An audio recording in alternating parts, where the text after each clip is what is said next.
allez tous très très bien. On se retrouve pour une nouvelle vidéo. Je suis de retour du CDF, donc voilà, je vais peut-être faire une vidéo à part pour commencer à passer ma journée. Mais en gros, j'ai fait un mauvais résultat. Voilà, bon, là il n'y a pas de fatigue qui prenait en compte. J'ai fait des grosses erreurs, genre euh, des miss-timing enfin des erreurs, des oublis surtout, des oublis. Genre dramaturge utilisé en matériel fusion. Et il y a au moins 4-5 fois dans le tournoi où j'ai oublié de le ramener sur le terrain alors que j'avais utilisé. À l'entraînement, à chaque fois j'y pensais, à chaque fois ça se passait très très bien. Et c'est ce qui m'a fait perdre certaines games. L'effet d'éclatante cartésia vertueuse là, qui se récupère en main à la fin du tour s'il y a un monstre fusion a été envoyé au cimetière. J'ai oublié de le faire au moins 5-6 fois. Au moins une game sur deux, j'ai oublié de le faire. Donc c'était dommage, c'était très très dommage. Sinon, content. Alors, ronde 1, j'affronte Snake Eyes pur. Je lui mets 2 Z dans la tronche. Voilà, je lui ai mis 2-0. Le mec, je lui ai pas laissé le temps de réagir ni quoi que ce soit. Première game, il me fait tout son board. Je lui fais super poli. Il chaîne avec IP Mascarena, il fait une Appaloosa. Je dis bon, ok, pas de problème. Enfin, en soi, je te dégage de monstre quand même. Et puis ça, Appaloosa, j'ai géré un battle phase et après j'ai fait mes effets après. Bon, moi, Mandatory, ça m'a pas changé grand chose. Deuxième game, je sais plus comment ça se passe. Je lui fais Windalok, il peut pas jouer. Et puis bon, après, je le tue derrière. Donc terminé. Pareil, je ressors super poli. 2 fois en 2 duels. Donc bon, bah écoutez. Deuxième ronde, j'affronte Tenpai. Tenpai, ça se passe pas bien du tout parce que le terrain m'empêche de jouer en main phase et j'ai pas réagi au bon moment. Et au moment où il fallait que je réagisse, première partie, j'avais rien en main j'avais de quoi réagir, mais j'avais pas des trucs en main impactants. Et au moment où j'aurais pu réagir, il m'a mis sa synchro qui fait que je pouvais pas activer d'effet pendant la battle phase. Donc là, terminé, c'était finito pour moi. Manche 2, je casse l'adhérence de mon deck pour pouvoir rentrer migrateur. Je rentre 3 migrateurs de mon side, je rentre 3 barrières dimensionnelles et je rentre, je sais plus, je crois que j'ai rentré par Fantimagie au cas où, pour sa magie terrain qui doivent la poser avant et qui puissent pas la jouer. Sur mes 7 cartes de side, j'en ai touché aucune. Aucune. Et pourtant, j'ai essayé de. Il voyait bien que j'essayais de chercher, il m'a dit ah, toi tu cherches une carte en particulier. J'ai même mis il ne peut y en avoir qu'un. Voilà, j'ai mis il ne peut y en avoir qu'un. J'avais mis tout ça. Et il m'a dit ah, toi tu cherches quelque chose en particulier. Je dis ouais, ouais, j'essaie de chercher une carte, machin truc et tout, tac tac tac. Et j'ai rien touché. Donc, pareil, il m'a fumé. Hein, bon, voilà, j'y pouvais rien. C'était comme ça. Troisième partie, j'affronte un Snake Eyes Fire King. Euh, j'ai fait des. C'est là que j'ai commencé, mais en fait, en gros, comme j'avais super bien commencé contre Snake Eyes Pure, je pense que j'ai dû prendre trop de confiance en moi et je pense que c'était ça qui m'a peut-être qui m'a peut-être pas ruiné mon tournoi, mais qui m'a ruiné mon état d'esprit de la journée, enfin mon début d'état d'esprit de la journée. Et après, bon, quand t'enchaînes 2-3 défaites, c'était terminado. Parce que Snake Eyes Fire King, match-up difficile, mais en soi pas ingagnable. Hein. Franchement, j'aurais pu. Pareil, mes cartes de side, je les touche pas. Dramaturge, j'oublie de ramener 2 fois Dramaturge dans la même partie. J'oublie de ramener 2 fois Dramaturge alors qu'il a été utilisé comme matériel fusion. Des erreurs comme ça qui m'ont coûté, voilà. Quatrième partie, je fais une égalité. Non, quatrième partie, je joue contre Monster Bound, je me prends une tannée. Et jouer Orcuste, Orcustorus. Je connaissais pas du tout le match-up. D'ailleurs, big up à toi, Monster Bound, si tu passes par là. Le mec, il m'a fait écouter. J'ai fait des petites erreurs. Pareil, là, j'ai oublié de faire Dramaturge. Je crois que j'ai oublié de faire une fois Dramaturge. Et dans le même tour, j'avais aussi Cartesia que j'avais pas récupéré. Je pense que c'était le stress parce que je suis arrivé au dernier moment sur la table. Il y avait déjà quelqu'un. On a demandé un extra time. Donc, du coup, le temps que les juges disent oui ou non, j'installe mes affaires et tout. Mais moi, du coup, j'étais tremblant. J'étais dans le stress et tout. Il me dit non, mais t'inquiète, t'es stress toi et tout. Non, mais... Bah ouais, mais trop tard, mec. Enfin, je veux dire, en soi, c'est pas de ta faute. C'est pas forcément de la mienne non plus. C'est de la faute de personne. C'est comme ça. Je suis arrivé trop juste. Moi, je me suis stressé. J'ai voulu aller trop vite. J'ai fait des erreurs, j'ai oublié dramaturge et cartésia dans le même tour. Bah écoute mec, à partir de là, voilà quoi, j'avais deux cartes que j'aurais pu avoir en plus que j'ai pas faites, ça m'a fait un trop gros écart. Je pense que ça aurait pu se terminer sur une draw ou sur peut-être une victoire, c'est possible. Je pense il y avait moyen de se battre, ça se battait quand même, ça se battait quand même beaucoup. On est arrivé quand même à 2 ou 3 minutes du time en comptant l'extra time du coup, hein. Dire que nous on avait passé la partie un peu. Euh, la manche d'après, je fais une draw, je sais même plus contre qui je fais une draw. Ça va me revenir, je vais peut-être l'afficher, je vais essayer de l'afficher. Je fais une draw contre quoi? Moi je joue contre. Ah oui, je joue contre Voiceless. Je joue contre Voiceless, je fais une draw contre Voiceless. Euh, je m'étais entraîné contre, mais pas tant que ça. Donc après, ça va. En soi, il n'y avait rien de particulier dans le match-up à raconter, de bizarre. On n'arrêtait pas de s'arrêter. Voilà. Lui, il essayait de faire des trucs. Moi, j'ai banni salaud, machin truc et tout. J'ai arrêté avec mes haches et tout. Et après, les restes d'après, bon, écoutez, j'ai perdu les deux suivantes et j'ai gagné la dernière. Rien à dire. La dernière, le mec était pas venu. Donc, bon, j'ai gagné par forfait, malheureusement. Bon. Le deck en soi est super fort, mais j'ai fait des erreurs. Voilà, c'est pas de la faute du deck. Le deck était très bien construit. Il y avait deux cartes qui me manquaient et du coup, je vais vous présenter l'après. C'est-à-dire que les changements que je fais vis-à-vis du championnat de France, voilà, de ce que j'ai remarqué et tout par rapport à la méta, etc. Parce que moi, je suis sur deux groupes dans Yu-Gi-Oh! Pour justement discuter de mes decks et tout. Et peut-être que j'ai été aussi mal dirigé parce à la base, je jouais cette liste-là. Je vais vous l'afficher là. Et je vais vous commenter celle que je. Enfin, au championnat de France, j'ai joué cette liste-là. Juste avant, j'avais joué une liste où j'avais aucune entrap. Ça fonctionnait super bien, mais avec du recul, je vais vous présenter la liste que j'aurais dû jouer personnellement au CDF, en sachant que je ne joue pas Puppet Lock. J'avais pas les moyens de me racheter Sanctifier. Donc j'avais investi déjà pas mal d'argent dans le deck dans l'année. Et, euh, et voilà, donc c'était mon choix de budget et de cœur aussi, parce que je voulais pas jouer. Je me voyais pas jouer Puppet, même si j'aurais pu avoir les moyens de jouer Puppet, je pense que je l'aurais pas joué. J'aurais trouvé tout simplement soit un autre deck ou comme là une autre façon de le jouer. Donc voilà. La Quem aussi qui était super chère que je m'étais pas acheté. Et peut-être que j'aurais pu essayer d'avoir une SP ou qu'on me prête une SP pour l'extra deck. Je sais pas trop. Après, je me voyais pas faire des liens, hein, sachant que c'était un deck fusion. Si je me suis pris quand même deux fois dans la même partie par Monster Reborn barre dimensionnelle, et sur toutes les autres parties, j'ai dû me le prendre trois fois en plus. Trois fois en plus. Une contre Voiceless, une contre Snake Eyes.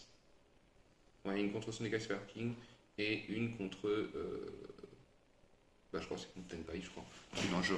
Enfin, bref, c'était difficile pour moi. J'avais pas. En fait, voilà, j'avais réussi. J'avais eu le.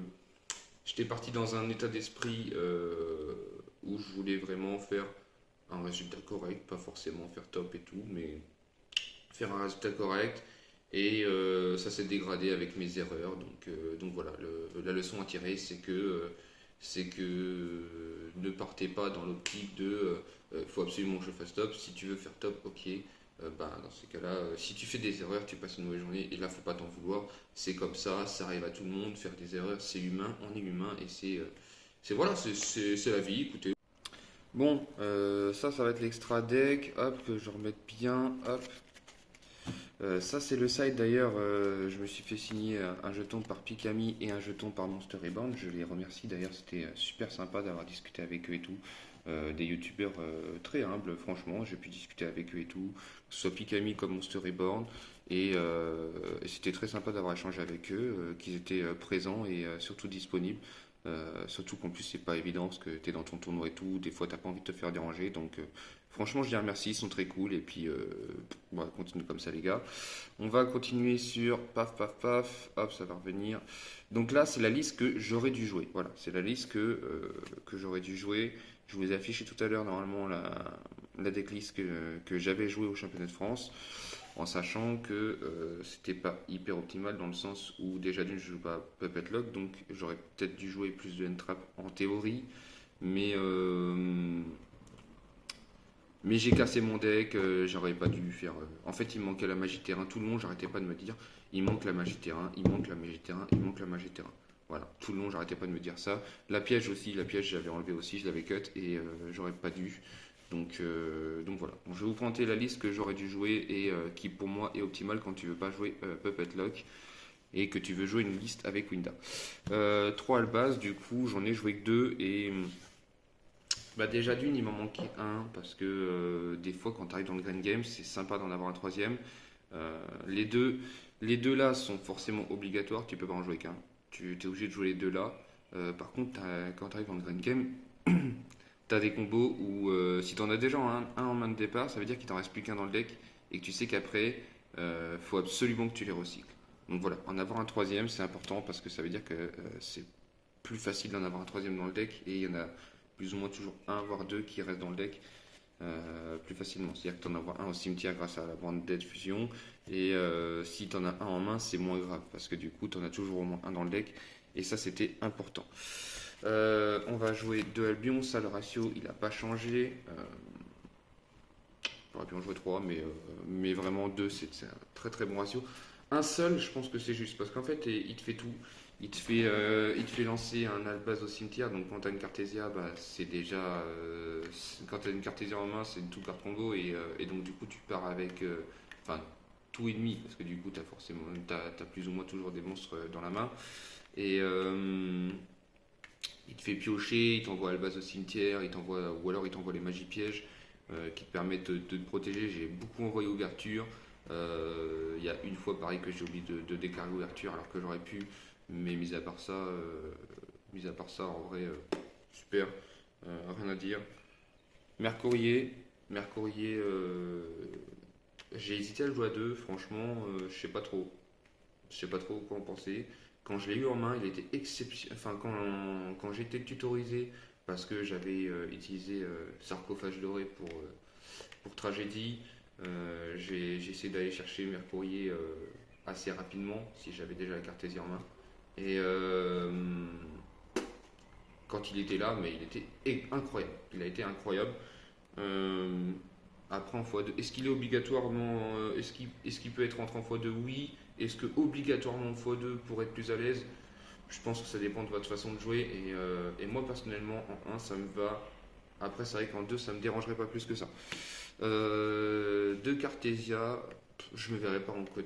Je me verrais pas la cut. Je me verrais pas la mettre en x1. Je me verrais pas la mettre en x3 non plus parce qu'en x3, ça serait peut-être un peu trop. Parce que déjà, on joue une liste à 43. Donc, j'ai pas réussi à aller en dessous.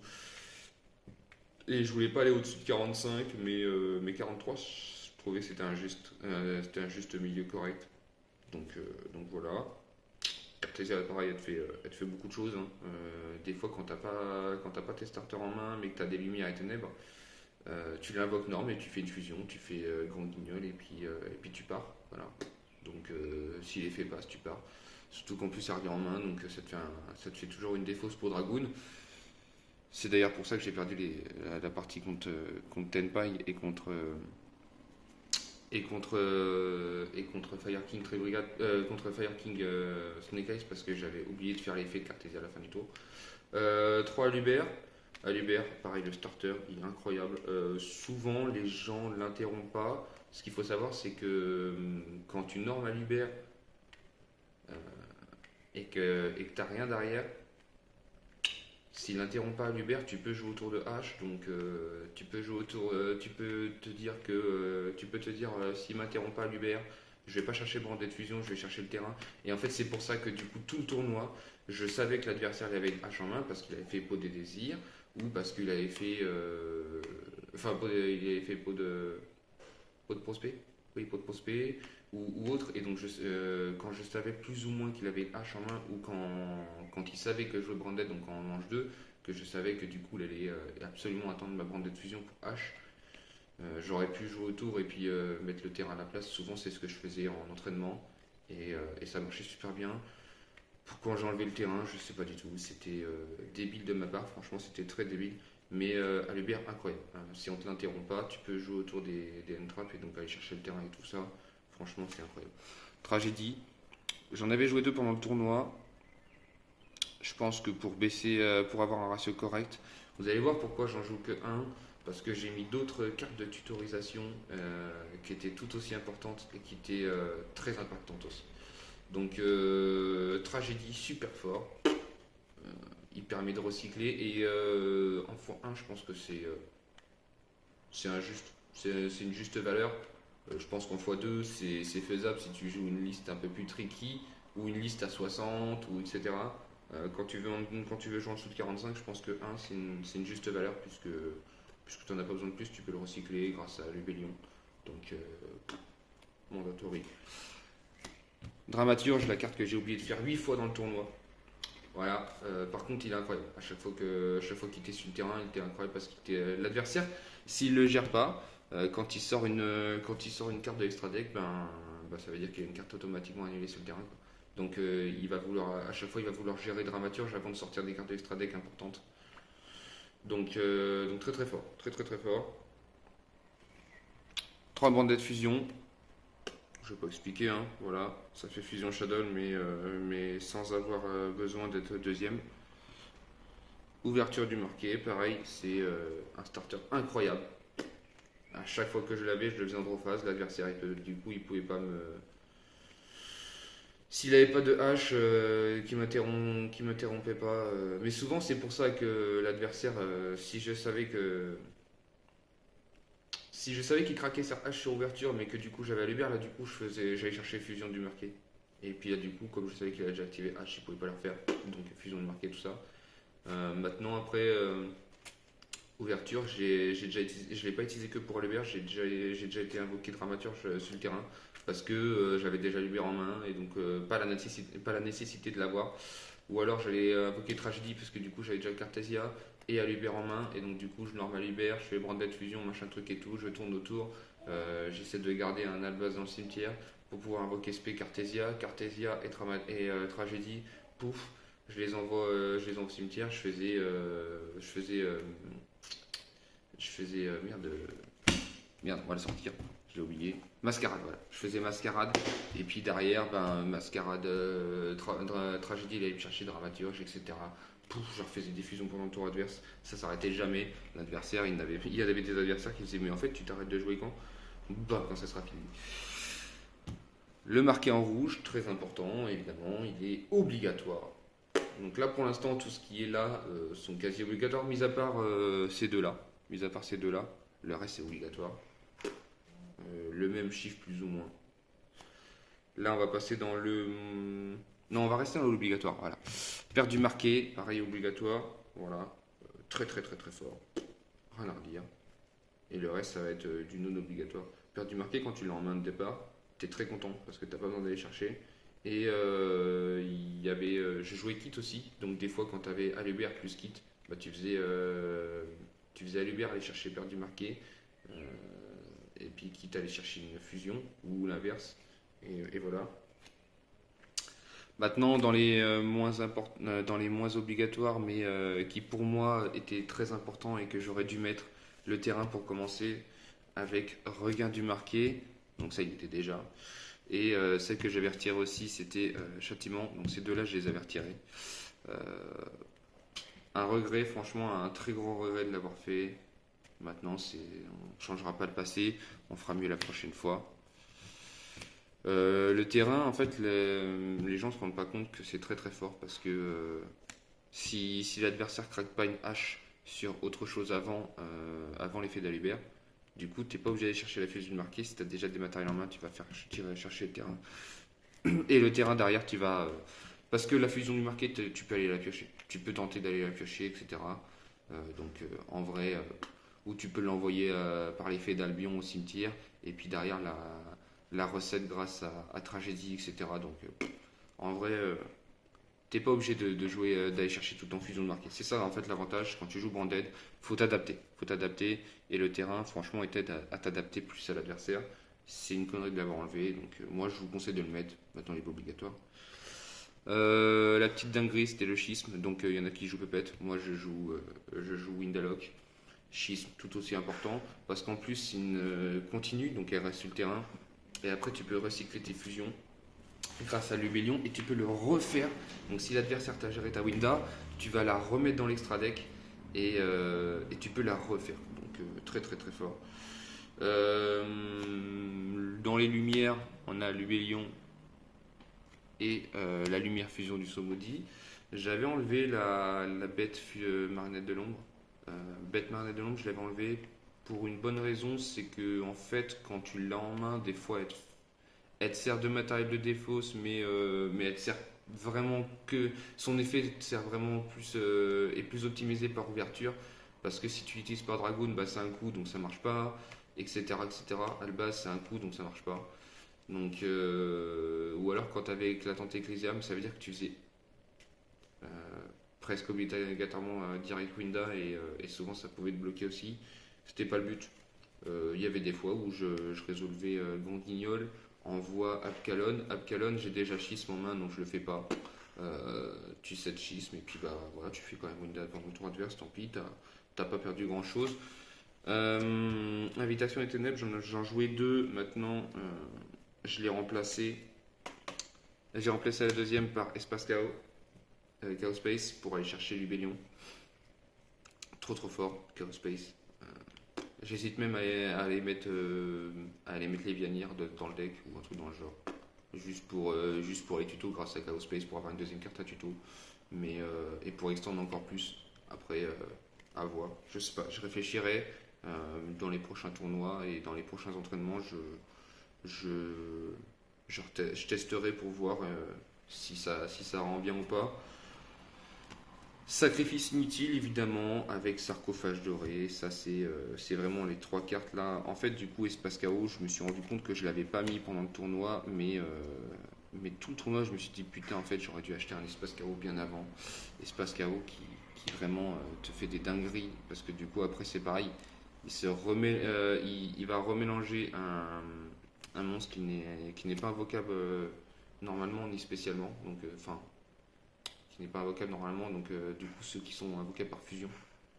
Par exemple, tu renvoies une fusion de l'extra deck, pouf, et puis tu vas repiocher. Terminé. Déploiement de fusion, rien à dire. J'en jouais 3. Bon là, je pense que 2 c'est suffisant. Je pense que 2 c'est suffisant parce que quand je m'en tapais 2 en main, j'étais pas content. Je me disais merde, ça m'enlève une carte qui aurait pu être fabuleuse. Je pense que 2 c'est bien. Le ratio de Super Poly n'a pas changé, j'en joue toujours 2 aussi, et une en side. Voilà, le ratio de Super Poly est extraordinaire. Tu casses des boards avec. En fait, t'as pas besoin de jouer 15 trap quand tu joues des Super Poly.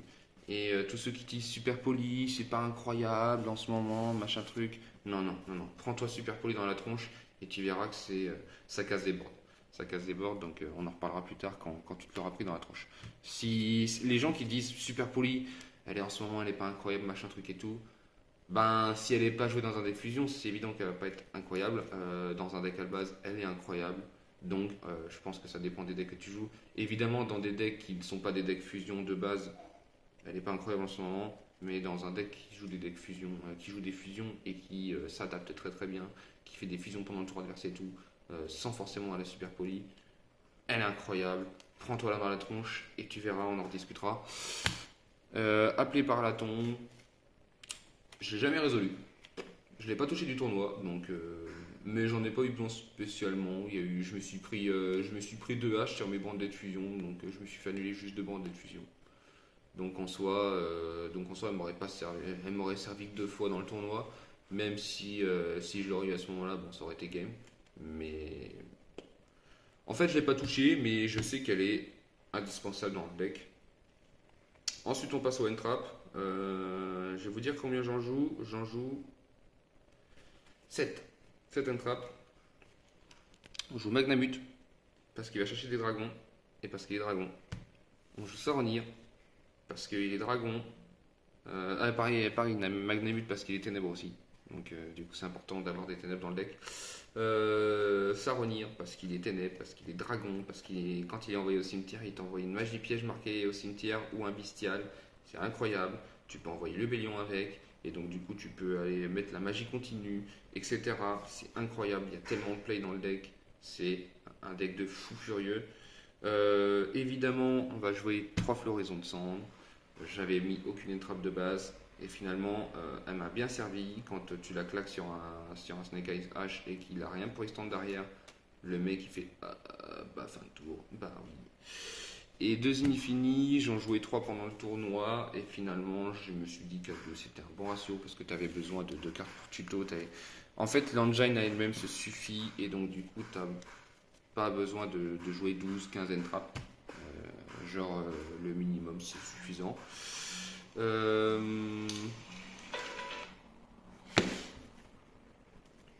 Ensuite, pour l'extra deck,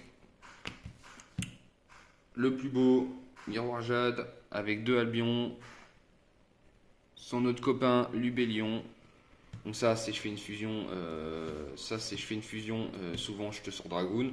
C'était tout le temps ce que je faisais. J'ai sorti Grand Guignol aussi avec. Et une fois Miroir Jade. Lubellion qui permet de recycler, incroyable.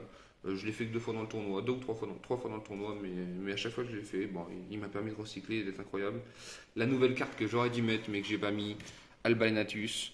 Voilà, donc du coup j'ai rajouté un petit copain parce que du coup ça fait un name en plus. On se rend pas compte que Miroir Jade il a besoin de ses names et si t'as pas assez pour jouer, c'est foutu.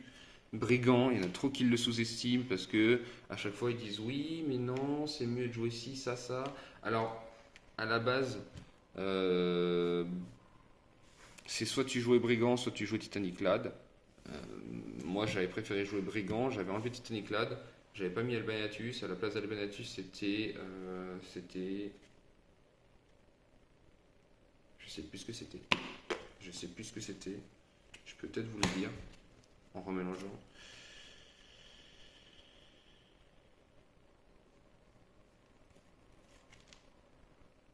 C'était Dragon Fusion Venin Affamé. Voilà. Du coup, je l'ai retiré. Mais parce que je ne l'ai pas invoqué une seule fois du tournoi. Donc j'étais un peu déçu de l'avoir rentré pour rien. Titanic là, du coup, je ne l'ai pas mis. Et moi, j'ai préféré jouer Brigand parce que Brigand, il va te chercher Mercurier. Donc,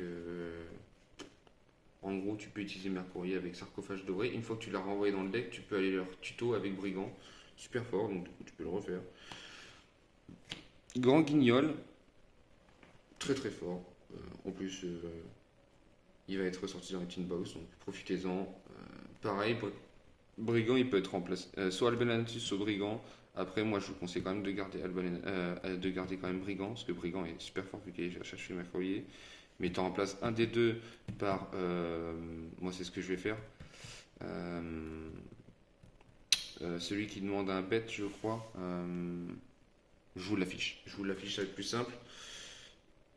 Ça va être beaucoup mieux puisqu'il permet d'avoir une negate en plus, mais pareil, il faut avoir des matériels avec des names à la base et il en faut au minimum 2 qui ne sont pas Lubellion et Albion envoyés au cimetière, donc voilà, c'était nécessaire. Quaretis, il m'a quand même sauvé, il m'a quand même sauvé 2 fois dans le tournoi. Voilà. Il m'a sauvé des tours, il m'a sauvé des. Même si les résultats ont été gâchés par mes performances à moi, il était super. Il était super. Mascarade, il force l'adversaire à le gérer. Même si l'adversaire fait pas 5-6 effets sous mascarade, même 2-3 effets, c'est suffisant parce que ça va lui demander à gérer mascarade. Et donc, déjà, rien que de devoir gérer mascarade va au moins lui coûter 600 points de vie, voire plus. Donc, ça fait toujours un écart qui creuse et on ne se rend pas compte, mais sur une time, sur une partie à 45 minutes, c'est très important. Abkalon, voilà. moi je vous conseille de jouer Windalock. Winda, c'est super. Franchement, moi j'adore. Windalock. Abkalon très très fort. Avec Winda. De toute façon, je me voyais pas acheter Sanctifier en sachant que de toute façon, prochaine vanne, il va se faire dégager. Donc bon, voilà, je me voyais mal foutre 40 balles pour 3 mois dans un deck, dans mon deck comme ça. Dragoon, évidemment, je le sortais toutes les parties. Il est oppressant. Il gagne 1000 d'attaque à chaque fois qu'il annule un effet. Donc, en l'espace de votre tour, le tour de l'adversaire, il peut avoir déjà gagné 2000 points de vie. Voilà. C'est incroyable. Il a quand même 3000 points de vie et je l'ai monté à une partie, je l'ai monté à 6000. Donc, pour vous dire quand même qu'il est quand même oppressant parce qu'il annule un effet. Il gagne 2000 points de vie à chaque fois. Il n'est pas destructible au combat. Il n'est pas destructible par effet de carte, pardon. Il n'est pas affecté par les. Il n'est pas ciblable par des effets de carte. Il faut l'envoyer au cimetière via Kaiju, Zeus, etc. Il se gère, mais il est oppressant. L'adversaire, il doit le gérer. Et Dragoon, il est là, il doit le gérer. Alors si tu fais Dragoon, Winda, Mascarade, l'adversaire, il est finito parce qu'il faut qu'il gère Mascarade, Winda et Dragoon. Mais il faut qu'il gère d'abord Winda pour pouvoir faire ses spé. Après, mais déjà, il faut déjà que je l'accepte. Après, tu as Dragoon à gérer et tu as Mascarade. Trop trop fort. C'est un trio monstrueux, c'est le trio de la mort. Voilà, avec, ou alors avec Grand Guignol, parce que du coup, ça fait passer l'attaque à 0. Parce que du coup, tu vas chercher Grand Guignol, tu vas invoquer pendant le tour adverse, il invoque spé le Coratis. Coratis, il change l'attaque de ses monstres à 0. J'ai un Dragoon à 4000, qu'est-ce que tu vas faire? Ben, rien du tout. Tracos Tapelia, je l'ai invoqué une fois dans le tournoi. Par contre, la seule fois où je l'ai invoqué, il m'a bien aidé. Donc voilà. Garura, à chaque fois que je pouvais le faire, je le faisais. Et le bout dragon pour casser des boards. Boudragon est aussi fort que Garura. On dit Garura était pas surestimé, mais vraiment mis en avant plus que Boudragon. Boudragon est vraiment très fort. Si vous n'avez pas les moyens de vous prendre un Garura, vous prenez au moins un Boudragon pour casser des boards, c'est super fort. Tac, avec le petit playmat. Voilà, la petite Pikami qui arrive sur le terrain et qui va vous présenter le side. Je joue une carte de terroriste, je sais, je me suis fait dire par tout le monde, mais je ne l'ai pas touché une fois de toutes mes games. Voilà, sur 9 rondes, je ne l'ai pas touché une seule fois. À chaque fois en manche 2, je le sidais. À chaque fois, je l'ai sidé et à chaque fois, je ne l'ai jamais touché. Migrateur, la carte de terroriste, la carte qui aurait pu me faire gagner toutes mes games si je l'aurais touché. Drisswurm, le petit changement en Baldrac, la super poly, le petit plumeau d'Amarpi, on se rend pas compte comment il est très très fort, le plumeau est trop sous-estimé. Mon gars, ça détruit toutes les magies pièges, tu gères l'adversaire. Si l'adversaire chaîne ses magies pièges, bah tant pis, mais au moins elles ont toutes disparu. Voilà, il n'y a que contre la brinde que c'est moins chiant. Mais sinon, contre beaucoup de gens, c'est chiant. Tu gères ces magies pièges. Voilà, tu peux gérer des floodgates. Tu peux gérer des trucs trop chiants. Bannissement du marqué, je l'avais retiré finalement. Pour le Gopher, c'est très très fort. Il y avait trop de decks qui n'étaient pas forcément feu. Et même si tu joues contre un Snake Eyes, il n'y a pas que des feux dans Snake Eyes. Snake Eyes, il a un extra deck. Snake Eyes, il fait des IP, il fait des SP, il fait des trucs. Il n'y a pas que du feu dans son cimetière. Faut pas dire Snake Eyes, c'est du feu. Non, ce n'est pas Snake Eyes, c'est un engine main deck feu, mais un engine extra deck qui n'est pas forcément que du feu. 3 à force égale, je n'ai jamais touché. Pareil, à chaque fois je l'ai rentré, je n'ai jamais touché. Baradim, la seule fois que j'ai souvent touché, elle m'a sauvé 2 tours. Voilà, elle m'a permis de me save 2 tours. Donc trop bien. L'adversaire pouvait rien faire. Et donc du coup, voilà, ça nous a fait faire une draw. Ça a fait la draw de. Ça a fait la draw contre. Merde, contre Vosseis, voilà. Contre les sans voix là. Et le petit dernier, il ne peut y en avoir qu'un, parce qu'il ne peut y avoir qu'un homme, et c'est Albaz. Voilà, c'est Albaz l'homme. Il ne peut y en avoir qu'un. Pareil, ça aurait pu me sauver. Alors contre Snake Eyes, pas hyper ouf. Contre Tenpai Dragon, en fait, Tenpai Dragon, manche 2, je side. Il ne peut y en avoir qu'un. Barrière dimensionnelle. Et migrateur dimensionnel, je sais tout ça, je touche zéro. J'étais trop deg. J'étais trop deg. J'ai eu des mauvaises mains. C'est comme ça. J'ai pas eu les mains que j'aurais voulu avoir. Après, je joue pas à 40, donc je pouvais, entre guillemets, pas m'en prendre qu'à moi-même, mais les stats font que le deck est très très fort. Les stats font que le deck est très très fort, et c'est comme ça. Voilà. Donc, Mandatory, ça s'est super bien passé. J'espère que cette vidéo vous aura plu. Voilà, moi c'était un plaisir de vous avoir tourné cette vidéo. Donc là, voilà, c'est le petit profile de ce que moi j'aurais dû jouer au championnat de France pour être vraiment très très bien. Comme je dis, j'ai fait des erreurs, tant pis pour moi. Pensez à vous abonner pour me soutenir, pour me faire plaisir. C'est gratuit, ça fait juste plaisir. Moi, je gagne pas de sous, personnellement. Plus la chaîne va s'agrandir, mieux ça va être pour tout le monde. Plus je pourrai faire de la qualitado. Et puis, on se retrouve bientôt pour des nouvelles vidéos. Bye tout le monde.